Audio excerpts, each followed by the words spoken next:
भारत की वैश्विक कूटनीति में नई ऊर्जा, व्यापार, सुरक्षा और साझेदारी की त्रिकोणीय रणनीति से उभरती विश्व शक्ति। भारत ने वैश्विक मंच पर अपने कूटनीतिक और आर्थिक रुख में एक नए निर्णायक बदलाव का संकेत दिया है।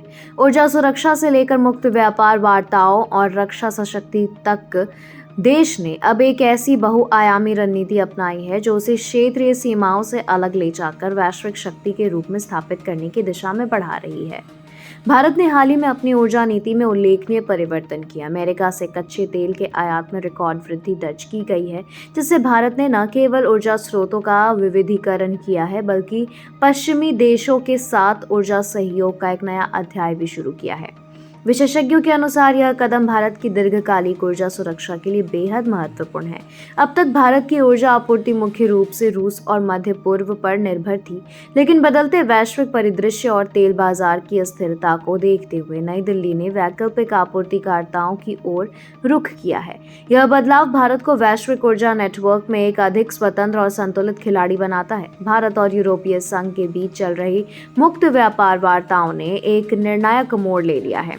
दोनों पक्ष कार्बन सीमा समायोजन तंत्र जैसे संवेदनशील मुद्दों पर बातचीत कर रहे हैं, जो आने वाले वर्षों में भारतीय निर्यातकों के लिए अहम साबित होगा।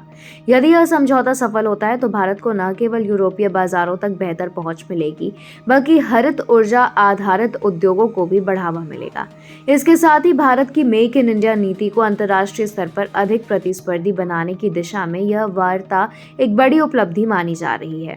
भारत की विदेश नीति का तीसरा स्तंभ रक्षा सशक्तिकरण है। रक्षा मंत्री राजनाथ सिंह ने हाल ही में स्पष्ट किया है कि देश को किसी भी युद्ध सदृश स्थिति के लिए तैयार रहना होगा। यह वक्तव्य उस व्यापक नीति परिवर्तन का हिस्सा है जिसके तहत भारत न केवल सीमाओं की सुरक्षा पर बल्कि रक्षा उद्योग के स्वदेशीकरण पर भी समान रूप से ध्यान दे रहा है।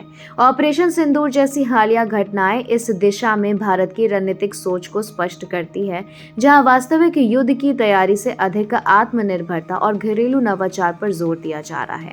भारत अब रक्षा क्षेत्र में वैश्विक साझेदारी को भी संतुलित करने की दिशा में बढ़ रहा है, जिसमें फ्रांस, अमेरिका, इजरायल और रूस के साथ संयुक्त तकनीकी परियोजनाएं शामिल हैं।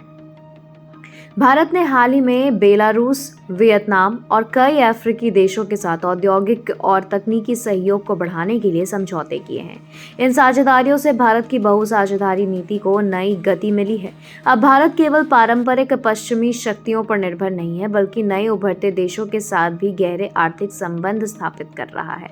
कृषि, औद्योगिक विकास, डिजिटल प्रौद्योगिकी और हरित ऊर्जा के क्षेत्रों में इन सहयोगों ने भारत का कूटनीतिक दायरा व्यापक कर दिया है, जिससे उसकी वैश्विक स्थिति और मजबूत होगी। इन सभी कदमों को देखकर स्पष्ट है कि भारत अब प्रतिक्रिया आधारित विदेश नीति से हटकर रणनीतिक सक्रियता की दिशा में बढ़ रहा है। तीन मुख्य स्तंभ ऊर्जा सुरक्षा, आर्थिक विस्तार और रक्षा सशक्तिकरण अब भारत की नई कूटनीतिक पहचान बन चुके हैं। हालांकि चुनौतियां अभी भी हैं। पश्चिमी देशों की रूस नीति, यूरोपीय व्यापार शर्तों की कठोरता और दक्षिण एशिया में चीन पाकिस्तान की गतिविधियां पर भारत की मौजूदा दिशा यह दर्शाती है कि देश अब विश्व राजनीति में एक निर्णायक शक्ति के रूप में उभरने के लिए तैयार है। भारत की यह नई रणनीति केवल कूटनीतिक नहीं, बल्कि एक दूरदर्शी वैश्विक दृष्टिकोण है, जहां व्यापार, सुरक्षा और साझेदारी एक साथ मिलकर भारत को 21वीं सदी की निर्णायक आवाज बना रहे हैं।